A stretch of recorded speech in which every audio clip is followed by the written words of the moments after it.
Give it up, give it up. There is so much power in unity, and again, we're showing and displaying our unity by being in a very diverse place. I'm going to be honest, I'm learning this experience as you learn this experience.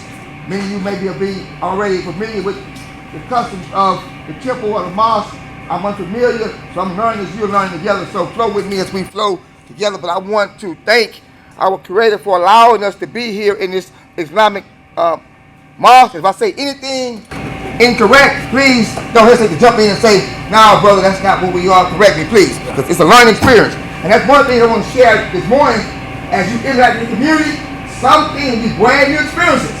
Don't be afraid to say, "I don't understand something," or "I don't understand where you're coming from." But together with communication, we learn how to engulf one another, embrace one another, and grow together to make this experience a great and positive experience. So I'm glad that we're in a diverse place where we're learning together. This is what we're like on Monday. You may go in a neighborhood, you have no idea what that cultural background is, what the climate of that neighborhood is, and together you'll grow and learn together. So I'm going to ask my brother, where is he? Ayman, come please. I want you to do two things. Work us to your house, introduce yourself, and introduce our panelists, and then we will go from there. Again, thank you, my brother, for allowing us to be here in your house. You introduce yourself, open to it with a word of prayer, and introduce your team. Okay.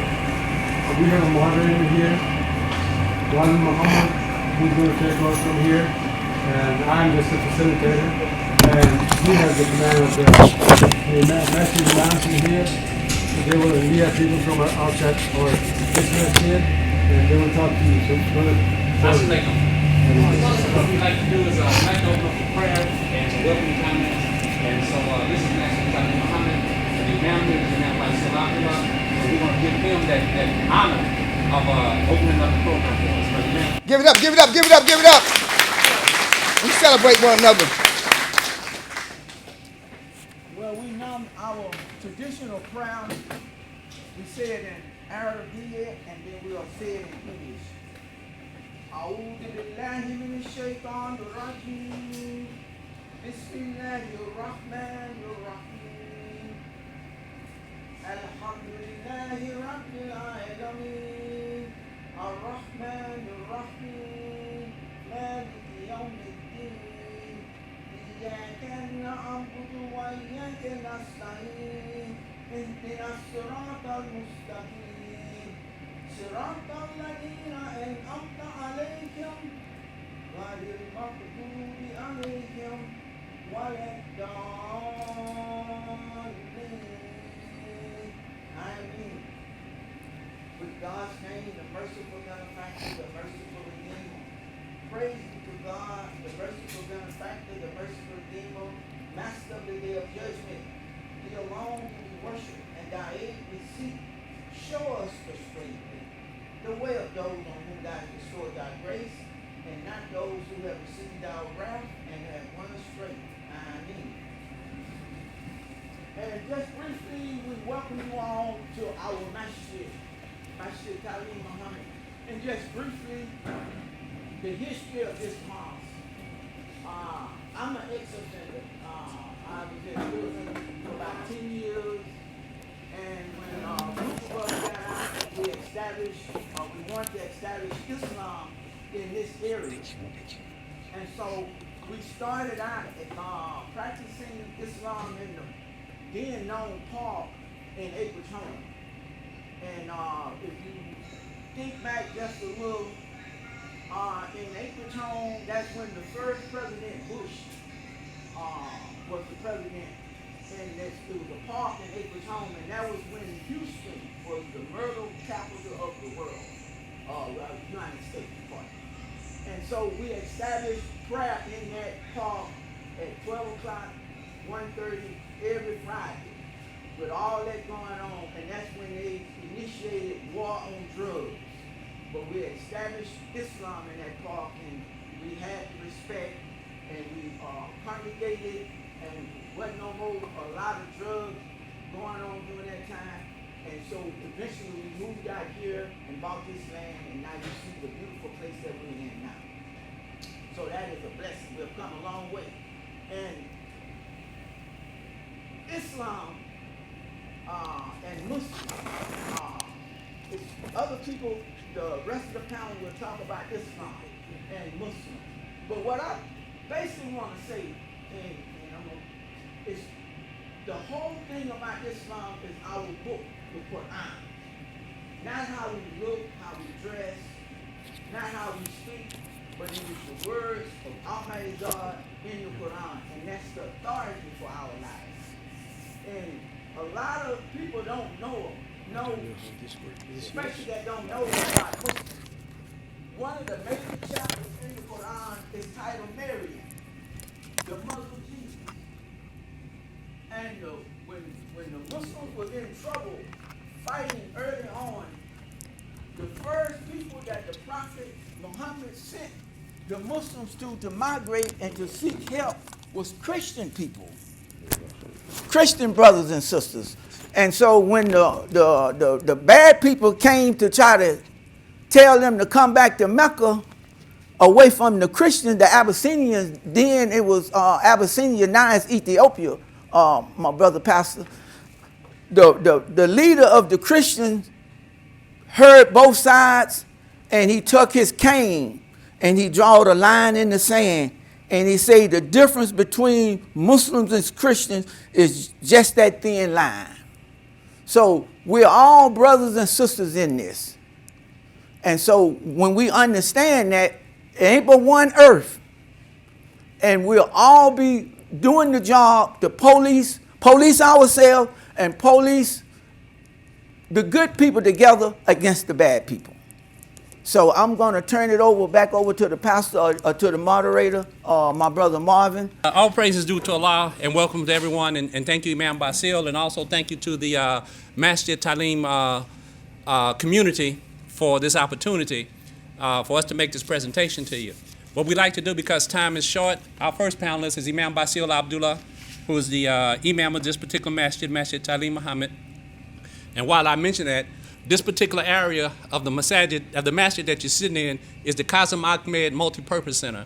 And this was built in honor of one of our imams named Imam Qasim Ahmed. Sergeant Williams probably doesn't know it, but he's supposed to be up here. And y'all know him. Also, we have Ayman Kabire. He's the president of the Islamic Society of Greater Houston. We have Toga Salik, the executive director of the Islamic Institute at the Turquoise Center. We had Sahleem Howze, and he's the HPD patrol officer. And also we have Imam Jaime Fletcher. He's the IslamInSpanish Dawah Service to the Nation and the World Director. So what we like to do, start with Imam Fletcher. We welcome you guys. I wish you could be sitting here seeing what I'm seeing. You know, I grew up in Alief in Southwest Houston. And in the early 90s, it was murder capital of the world. I have friends of mine that lost limbs from drive-by shootings. I have friends of mine nowadays that have a glass eye. The right eye is a glass eye.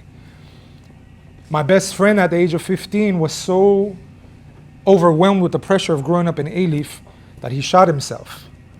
And the bullet came in with a .38, came in and came out, and they had to cut out part of his brain. He didn't die, but he ended up on a wheelchair. And that happened in the living room of the person who I am now married to. So I know my wife since we were 12 years old growing up in Alief. There was a gang back in the days called La Familia. And I spoke to then Sheriff Adrian Garcia about this because he was in the anti-gang task force appointed by Bob Lanier when he was mayor. And when I told him, what do you know about La Familia? He said, you know, all I know is that they were in Alief, and we were looking for the guy who was leading that gang. And I told him, I'm that person. I was a leader of La Familia growing up. I left to Colombia, South America, after an attempt on my life. I grew up in Alief not understanding as a Colombian from South America what it really meant to have community relations with law enforcement. Because even though I was a quarterback in 7th grade, walking to my middle school, I knew that linebackers were not my friends, right? If you're a quarterback, linebackers are coming for you, right? To tackle you. My first interaction with law enforcement was getting out from Kilo Middle School. And because there was too many of us to walk on the sidewalk, I was walking on the very edge of the street, and a police car came and said, get on the sidewalk, right? Screamed assertively, commanding. We all got on the sidewalk, but we didn't fit. He left. I got back on the very edge of the street. When he came back around, he got out. I must have been 13 years old. And he grabbed me by the back of my shirt and slammed me on top of the hood. Handcuffed me and put me in the back of the cop car. That was my first interaction with law enforcement. So being a quarterback, knowing linebackers are not my friends, I said, these guys are a different type of linebackers. So that was our interaction. They're not on my side, they're not on my team. As I grew up, my parents being from Colombia, South America, coming as immigrants, as many of us do. They come to America to give us as their children a better life. In Colombia, we can sit with law enforcement and have coffee and relax and talk. Over here, they start panicking if they're going to get pulled over. They think somebody can go to jail. So on the offset, when we look at race or color, and we say that justice is about being colorblind, that in and of itself is a problem. Because if we want to be colorblind in the context of justice, it assumes that there's an equality amongst people. But there's not really an equality, because the neighborhood where I grew up, majority African American and Latino, has a different social construct based on the economic situation happening in that neighborhood. So when you're black or Latino, you're going through certain restraints on a day-to-day while you're dealing with family life that may be experienced systematically, just from the system and what we're given, okay? My parents didn't know how to speak English. When you have a language barrier, right, and you have to have your son translate for you, even to hook up a phone. Back in the days, you had land phones, right? You become a translator, right, for grown people who are supposed to be giving you guidance. So before we know it, as youth, we're like, man, my parents don't even know where we live. So you can't get advice from parents. So what happens to a youth who doesn't get advice from parents? Looks at law enforcement like they're not on their side. That's where gangs form. And the gangs formed back in those days after school, in a time when there's no adult supervision, from 3 to 6. And we've been at the 911 center some years back with the chief of police then, and I mentioned to them, if you guys are having some sort of resources given to society for gangs, where is that money going? Well, it's going to the neighborhood centers. But those neighborhood centers, no real gangster is going to show up and say, hey, where's the class for gangsters? So those resources are not reaching the people. And so what we ended up doing was looking at some of the research, and we found that there's a Harvard research that shows that black Americans are 3.23 times more likely than white Americans to be killed by police. This is statistics. This is from Harvard. The researchers went on to examine 5,494 cases in police-related deaths in the US between the year 2013 and 2017. And an estimated 2,600 Latinos were killed by police when making arrest or while in custody. But the Latino population are at a disadvantage when it comes to trends and numbers, because even the way the Census Bureau categorizes Latinos, it's a bit awkward because they try to put us in a racial profile. People from Chile and Argentina are European descendants, so they're categorized as white. Latinos from Colombia, there's on the side of Colombia in regards to the coast, everyone's an Afro-descendant. And when you look at Panamanians, right, they're black. So we're not put into the category of a Latino. It's segmented as black and white. So these numbers are actually not accurate. But what is accurate is the sentiments and feelings. And when we look at the imagery of media, I actually went and studied at the Art Institute of Houston. And I graduated from the field of media and multimedia when it comes to filmmaking. I had to study statistics to then be able to anthropologically show media in the sense of how the makeup of society works. And when you look at Muslims, being a Muslim nowadays, you look at the way that Muslims are portrayed in the media is the worst from any sort of race, quote unquote, even though it's not a race. It's people who believe in one God and that are multiracial. As we see here, we're of different colors, different backgrounds. And so when we look at the language being used regarding minorities, what we want to know from law enforcement nowadays is how real can a serious dialogue and relationship be, so that we can go back to our communities and let them know these people are here to serve and protect. And that's why we really appreciate you guys coming. And I'll end with this. 2 years ago, we purchased a 2.5-acre property right under the water tower in Alief, in the neighborhood where we grew up. We have a 10,000 square foot facility, the only Spanish-speaking Islamic center in America. We were invited to the White House in 2017 by the Obama administration. We've been featured by National Geographic. What we want to do is go back to the neighborhood and resolve some of the issues that we experienced when we were growing up. And there's amazing work that we can do when we look at you as people serving and protecting, but we have to get to know one another. So we commend you for coming here. We respect your service. We hope you become the best Houstonian, the best person to represent and serve your country, your state. And we are rooting for you. We're now on the same team. And we really hope that all of our faiths, or whatever it is that we believe in the human race, not black and white and Latino. And we appreciate you coming today. This is really uplifting for us. And the more that we can have these sort of dialogues and communication, we hope that you do serve and protect in the best interest of all of us. So thank you very much.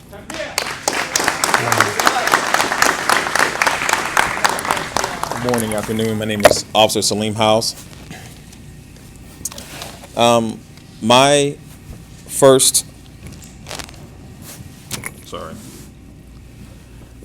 first interaction with a police officer was officer friendly in kindergarten.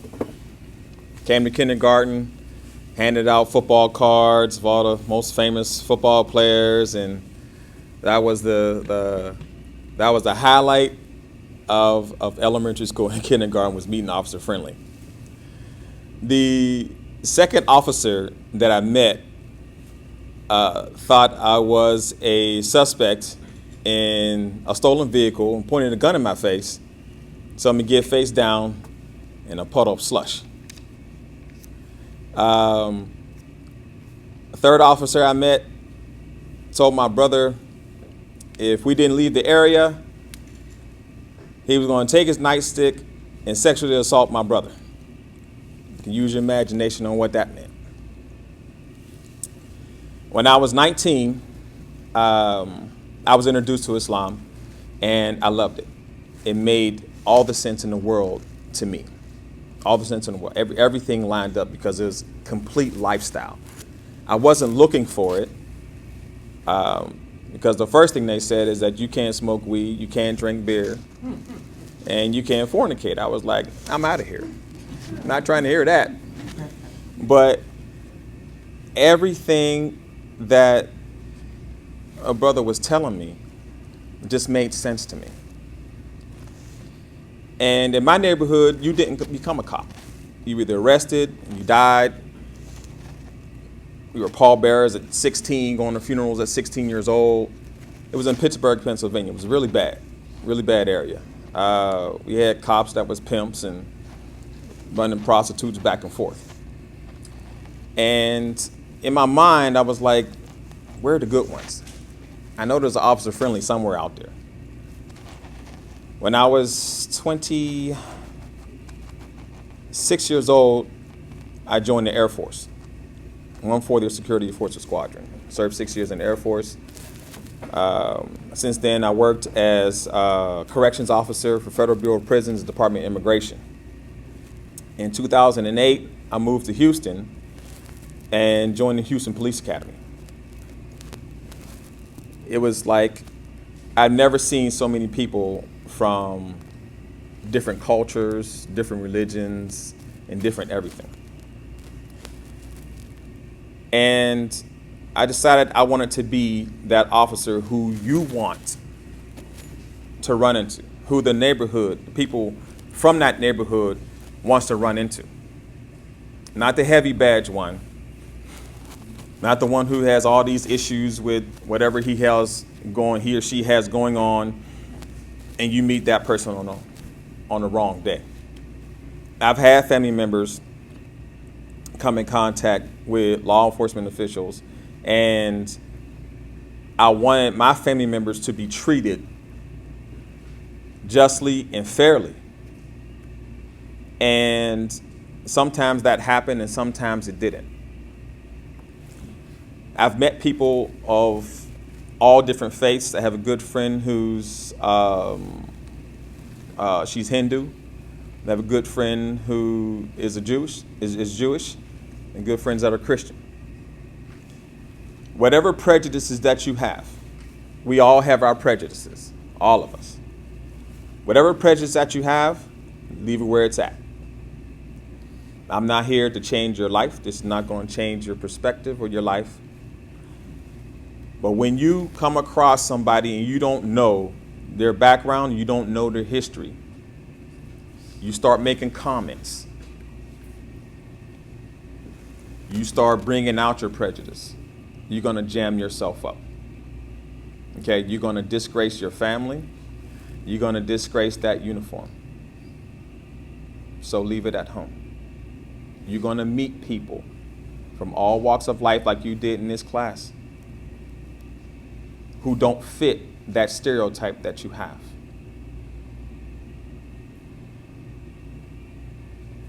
So I invite you to open up your mind a little bit more and to see people for who they are and what they are. You're going to see angels and demons from every walk of life. Every walk of life, every skin color, every religion. Deal with them how they are. Deal with people how you want your family to be dealt with. Because sooner or later, somebody in your family is going to get a traffic stop. Sooner or later. We all have criminals in our family. I lost my baby brother to street violence. The worst thing I had to go through. Treat people how you want your family to be treated, and you'll be all right. Okay? Thank you very much for your time.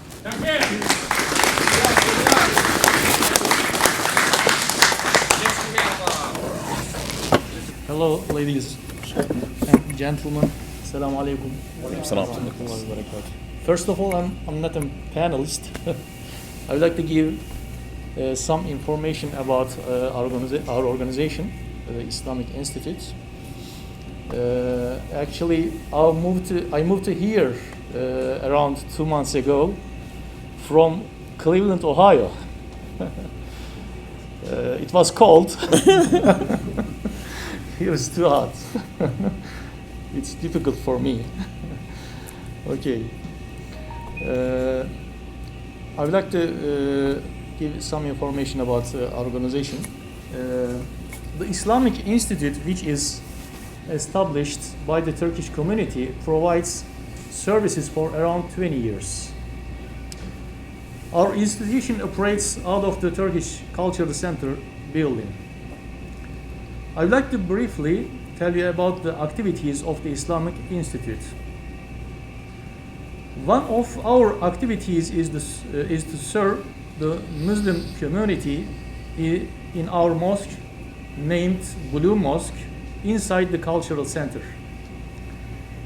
We conduct various joint programs with other Muslim institutions, organizing the Turkish community who want to go as volunteer chaplains to prisons to meet with the Muslim inmates to meet their religious needs. We bring food to the inmates at different times. We also distribute books. One of our most important activities in this regard is our efforts to help inmates to adapt to social life after they are released. These efforts include finding a job, providing accommodation, helping with money, and more. One of the most important missions of the Islamic Institute is charity activities. For example, food and clothes are distributed to the people in need. Every Friday evening, we organize lectures for those who want to learn about Islam. On Saturdays, a weekend school is held for the religious education of primary school children. Apart from our children, we have lectures and seminars that are held for adults. We also have summer and winter camps we do every year. People from different segments of society come to these camps. This was a quick summary of different activities we do at the Islamic Institute. Thank you for inviting us to this program and giving us to this opportunity. Thank you so much.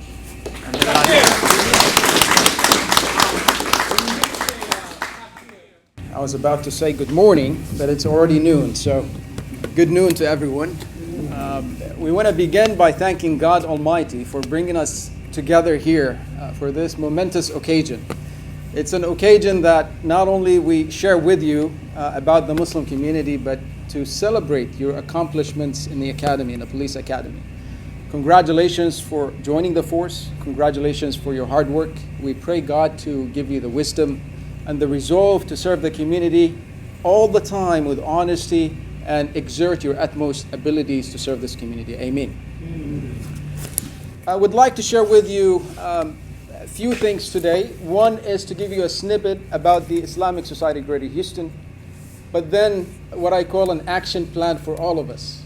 The first one is the Islamic Society Greater Houston was established in 1969, celebrating 52 years of service in the Greater Houston area. It serves 21 mosques in 4 counties. We're talking about Harris County, Brazoria County, Fort Bend County, and Montgomery County up north. The Islamic Society of Greater Houston serves a very diverse community, as you see in this panel here, and as the former panelists have mentioned. You're good. You're good? Okay. A very, very diverse community. That diversity spans from color, background, where you come from, and what have you. Personally, I'm an immigrant. I came to America in 1998 from Yemen, all the way in the Middle East. But here I am here enjoying this diversity of my community and serving alongside all of the fine people that you see here in this mosque and beyond. Some of the programs that the Islamic Society Greater Houston does is not just confined to the Muslim community, along with the other organizations you hear from here today. These programs and services are open at large for the society around us. We operate 5 clinics that offer free services to the larger community. We have schools in place, financial assistance, and if you recall during Harvey, our mosques were opened as staging centers to help the larger society. During the winter storm back in February, our mosques were open as warming centers as well, where possible. The past decades, we have and we are trying to make strides in building bridges not only within the Muslim community, which we have a lot of work to do, but also with other faith-based communities and enforcement agencies and other agencies, government agencies. Our humble observation has been that whenever we come together, that we're able to synergize and see a thriving community around us. But let me just reiterate what the former panelists have said. We can only have thriving communities if 2 components do exist. Safety is very important in one of them. And we think of safety that everybody feels safe. But we cannot be safe if we don't feel secured. If I, as Ayman Kabire, walk down a street and I'm worried about my security, we have a problem. We will never attain that level of safety and security that enable us all together to have a thriving community. So as we serve the communities around us, and first foremost as an officer yourselves, let me share with you something rooted deeply in our religion. Our beloved Prophet Muhammad sallallahu alaihi wasallam, may God be pleased with him, his family, his companions, and all of the prophets that preceded him, has taught us something that's foundational in our faith.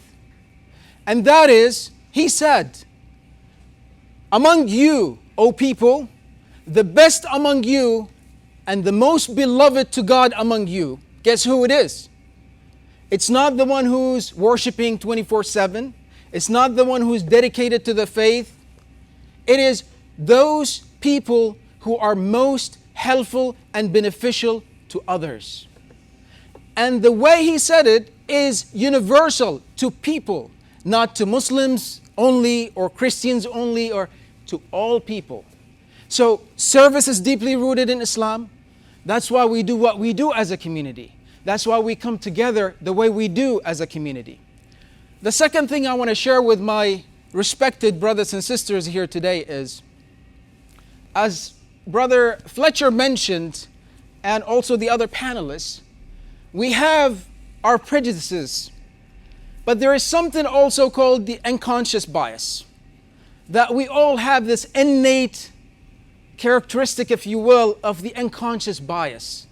And this unconscious bias is shaped by the localities that we grow up in and the environments we grow up in. So the challenge for all of us here today, especially you as a graduating class, how will you stand out from previous graduating classes? What will you do to be always mindful and clear about the unconscious bias that exists within you? How are we going to address that? I'm sure the Academy puts a lot of efforts to focus on the unconscious bias and identifying those for each and every one of us. But the real challenge is at the individual level and the collective level, how are we going to address it all together? So before I share with you some parting comments here, I think the last parting comments here is, one, we do have a lot of work ahead of us. As a Muslim community that you see here, we're proud of our diversity. We're strategic partners to law enforcement and government agencies. We are looking for opportunities and avenues for us to come together. But I'll leave you with another challenge today, and that is, if we don't reach out to you, wherever you are deployed, will you reach out to the faith-based community around you? Will you be that example that extend a hand and say, what are the needs of this community? What are the challenges of this community? How can we help? Something, a gesture as simple as that goes a long way. One time, one of our mosques was subjected to certain arson.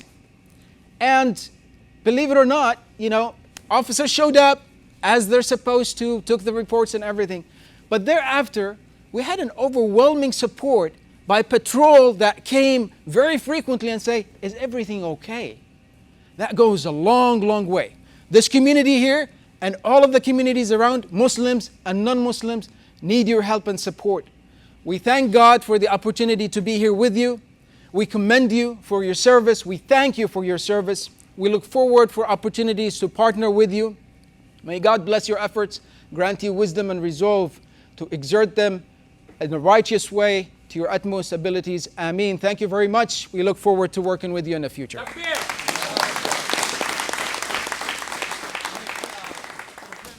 First of all, thank y'all. First of all, everybody's my family now. You already know that. And I'm not going to hold you, but I'm resonating something you said about the linebacker and the quarterback. So, and some of you resonated saying, well, are you going to volunteer? What part is this? This is not just a fluff. This is not a show and tell. First, I want my C-pop team to stand up.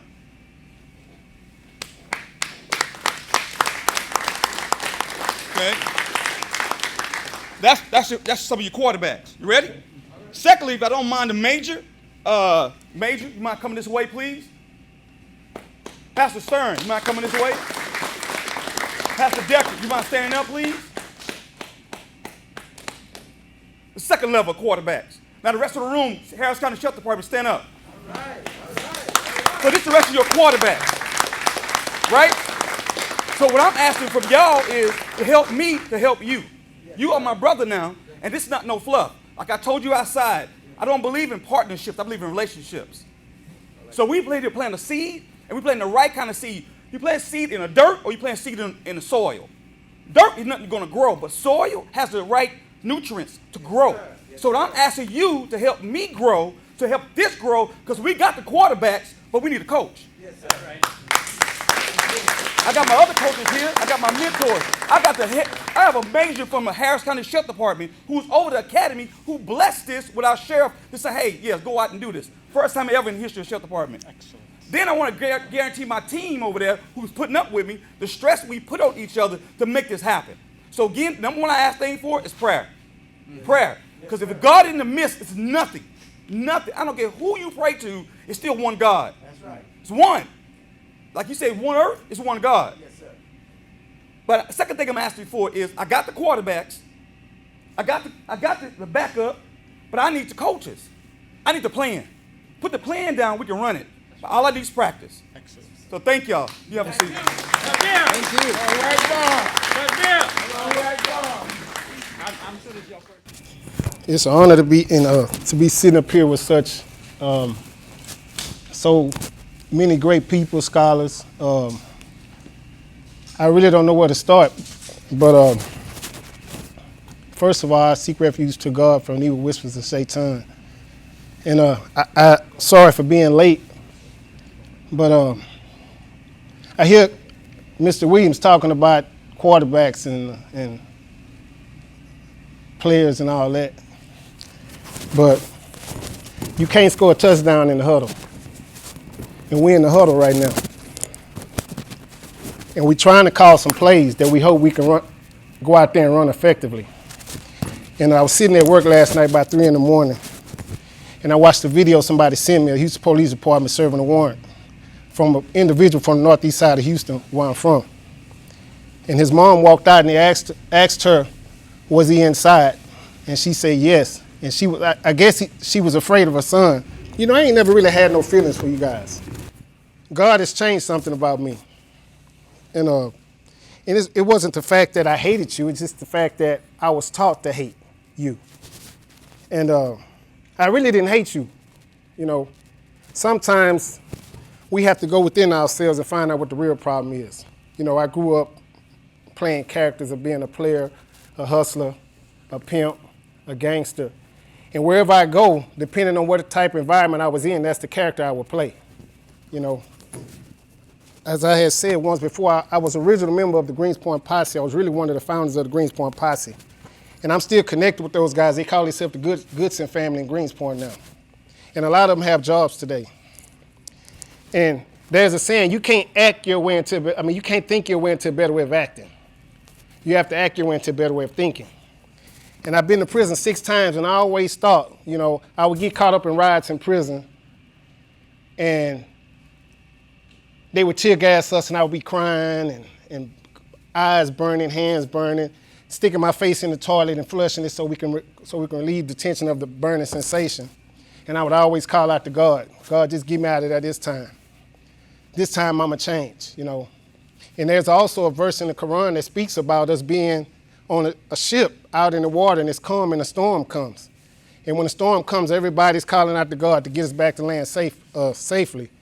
And once we make it back to land, we go back to doing what we was doing in the first place. And I would get out of prison. They'd be giving my $200 checks at the Huntsville. My mom then would pick me up, take me straight to North Line Mall, buy me some tennis shoes. Right at that particular time, everything that I thought I was gonna do disappeared. Because rather than saying, okay, get out here and do something for yourself, it's sort of like they were greeting me and like, yeah, you home from prison and all that. Like, you know, if my mama wouldn't have never bummed me out that first time, I probably would have never went 6 times. You know, and what I'm trying to hit at is this is an individual thing. You know, first of all, I want to commend you guys and on your commencement of being police officers. But I always remember, you have to check into the power before you hit your beat. Because the trials are coming, the tests are coming. People like me that don't understand you are coming. Ain't no way around it. The spiritual life is not a theory. We have to live this thing. So the best thing I can do is tap into the power, which is God. God, please help me be able to respond rather than to react today. This is me. Oh God, I'm a student. The world is my classroom, and y'all are my teachers and professors. I have to learn how to respond to people like you, no matter what I'm going through. This is what my religion teaches me. You know, there's a word that's called qadr, and Allah controls the qadr of everything, whether it's good or bad, or when I'm frustrated or whatever I'm going through. I have to believe that God is in control of that, and the lesson is for me. It don't matter if you're being prejudiced, it doesn't matter if you're being arrogant. The test is for me to develop some sort of compassion and love and tolerance through understanding what I've been through in life. You know, all the kids that I put drugs into their hands that had selling drugs for me, all those guilt and shameful things that I did to people in my past, I was always walking around with that shame and guilt. And you have to get that stuff up out of you. And I said you can't think your way into a better way of acting, you have to act your way into a better way of thinking. So we at the Fifth Ward Islamic Center for Human Development established an environment. And everybody that's involved are people that were just like me, that were struggling from drugs and alcohol addiction, gang activity, drug selling, and things like that. And what we do is we surrender our time to help people that suffer just like we do and help those who are willing to help themselves. And this is the most important thing of our mission. In my religion, it teaches us to come together on common terms, and that's what we're doing right now. It doesn't matter what our belief is, but we're all on the same mission to create a healthy community for everyone. You know, we all want to go to work and go home safe. We all want to go to where we're going to come home safe. But we all have to learn how to work together in spite of what's going on. So if the hostile party is on the opposite side of me, it's up to me to stay calm. You know, they teach you this, but you got to get tested with this. And it doesn't feel good. You know, that's why we always say we seek refuge to Allah from evil whispers of Shaitan, because somebody is whispering something. When I see something, my mindset just changes. But it's coming from a whisper that I'm not in control of. And I can't protect myself unless I call on the power. I have to check into the power before it happens because I have the experience. So when I go back into those areas, because I have to go back in order to recover, and let those who are still struggling to see, hey man, if I can change, you can change. You know, I heard Jaime Fletcher's story a long time ago. And then no matter where we at, where we from, it's the same story. Hurt people hurt people. And to the hurt person that's hurt, understand that he played a part into getting hurt, we're going to keep on hurting each other. You understand? Hurt people hurt people. I'm only hurting you because somebody hurt me. You ain't never did nothing to me, but you always send my brother to prison, and my mama would take me down there to see him, but we would always get praise when we come home from prison, so we walked around with our chest stuck out. But really, I was in prison on the weight pile every day, eating much as I can, trying to look as big as possible because I was afraid. And I didn't want nobody to know what I was really going through in there, so I walked around and showed my pictures of selling drugs and all that, trying to be who I wasn't. I never know who Joseph was. I just found out who Joseph was when I turned 40 years old, when I decided to fully surrender to God, to turn my will and my life over to God and go in and clean all those bad things inside me up and eradicate that stuff and offset it with a new set of conceptions and motives. So I stopped selling drugs. I got me a job. I stopped chasing women. I got married. I quit trying to run con and game on people and start trying to help people. You see, if you don't replace it with something, then nothing is going to change. You have to offset it with something, because I'm still that gangster. I'm still that prejudiced person. And that person shows up all the time. But I'm on with the facts about myself today. So the most important thing for you all to understand that it takes me to change the hood. It's not y'all duty to change the hood. It takes the hood to change the hood. It takes people who have been through the hood, grew up in the hood, to go back and help those who are struggling in the hood.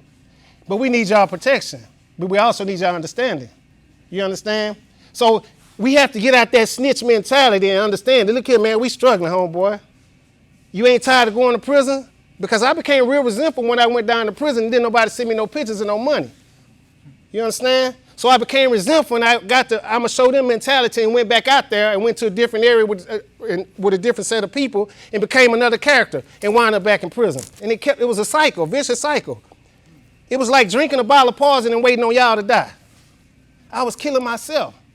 So this is an inside job. Until the inside job is taken care of, there's back in the 60s, what it say? The revolution will not be televised, right? A revolutionary is a person who constitutes and brings about a radical change. So the individual has to tap into the fact that, hey, I'm really the problem. And if I don't never check that inside person, then we ain't gonna never be able to get nothing together. So what I'm trying to tell y'all is that by meeting the C-Pop fellows and hearing some of their experiences over at the Fifth Ward Islamic Center the other day, I understand that y'all got problems too. Y'all struggle just like I do. And that's extremely important for people to reveal who they really are and quit fronting. Quit putting on the front all the time. You understand? I'm afraid. I'm pretty sure you guys are afraid. And when I saw that officer go down from that video shot, it caught them off guard because they wasn't expecting it, mainly because they probably saw the guy's mom. But that man was hurting. I don't know what he was afraid of or why he shot, but he did. And he really committed suicide because you ain't had no win. You know what I'm saying? So mental illness is real, and we have to understand the fact that a lot of us are mentally ill and don't know it.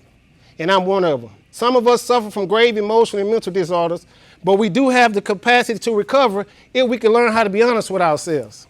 So that's what I did, and that's what I have to implement to those who are struggling. And that's the problem. I just put another guy, I have a transitional home. I just put a guy out the other night. I put 2 guys out in less than a week.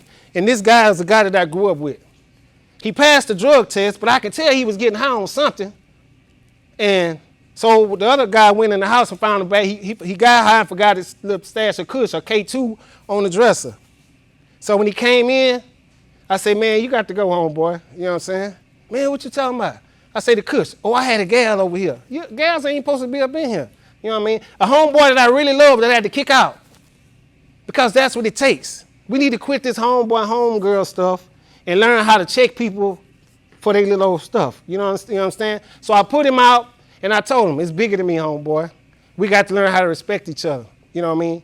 So that's the message I have for you guys today. Like I said, once again, congratulations. And I always remember, tap into the power. This is called faith in blue. So who do you have faith in? Your captain, your sergeant, or your major, or God? Thank you for letting me share. Thank you.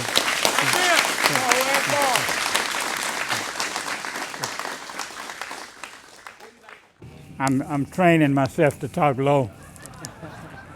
But I won't be long.